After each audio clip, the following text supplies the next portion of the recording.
ভাপত দিয়া পিঠা বনাবলৈ এয়া পিঠাগুড়িবোৰ ৰেডি কৰি লৈ লৈছোঁ। আনফালে আৰু এই নাৰিকলৰ গুড়ি, নাৰিকলটো পুৱাতে ৰুকি ৰেডি কৰি থৈ দিছিলোঁ।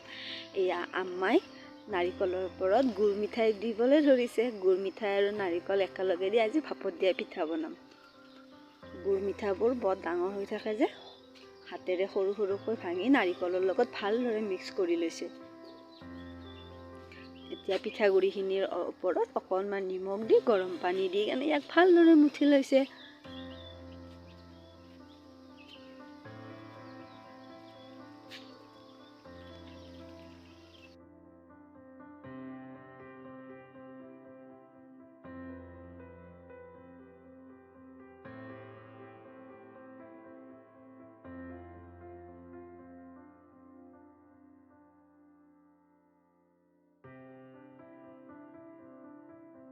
তাৰে পিছত মুঠি হোৱাৰ পিছত এই যে পোনাটোত আমি আজি ভাপত দিয়া পিঠা বনাম।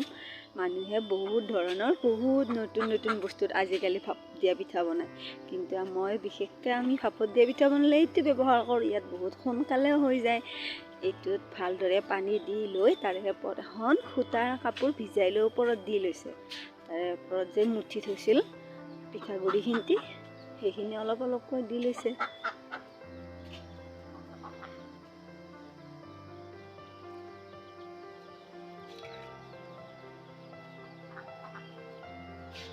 তাৰে ওপৰত আকৌ নাৰিকল আৰু মিঠাইখিনি যে একেলগে সানি থোৱা আছিল, সেইখিনি অলপ অলপকৈ দি লৈছে।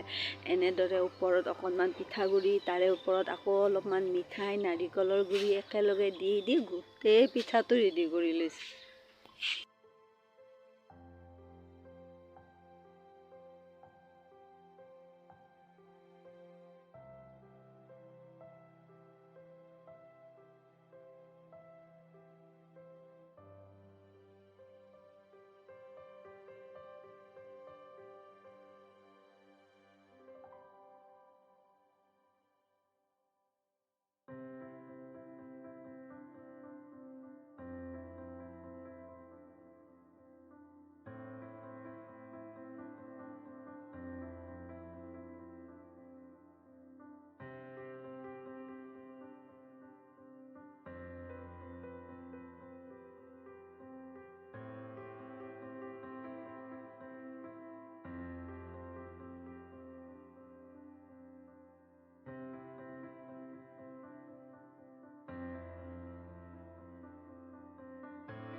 এইখিনি দিয়াৰ পিছত কাপোৰখনেৰে ভালদৰে ঢাকি ল'ব, যাতে ভাপটো বাহিৰত ওলাই নাযায়। ভাপটো ভিতৰতে থাকিলে পিঠাটো সোনকালে হৈ যাব।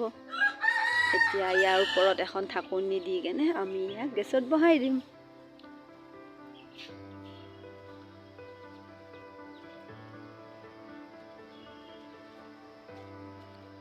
বিশ 25 মানৰ পিছতে আমাৰ পিঠা ৰেডি হৈ যাব। ইয়াই ৰেডি হৈ গ'ল। গৰম গৰমে আনি বাচন এখনত ওলাই লৈছোঁ। উফ, দেখিবলৈ যে কি ধুনীয়া হৈছে।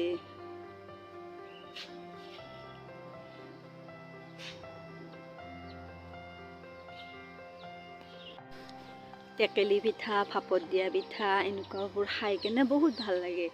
এনেকৈ মিঠাই নাৰিকলেৰে একেলগে বনাই খালেতো খাবলৈ তামাম টেষ্ট হয়।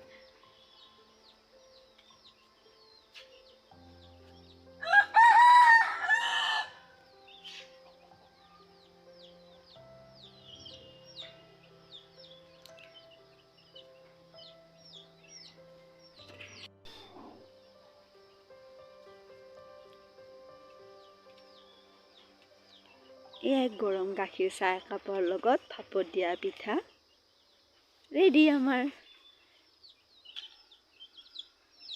দেখিবলৈ যিমান ধুনীয়া আছে, খাবলৈ সিমানেই টেষ্ট হৈছে।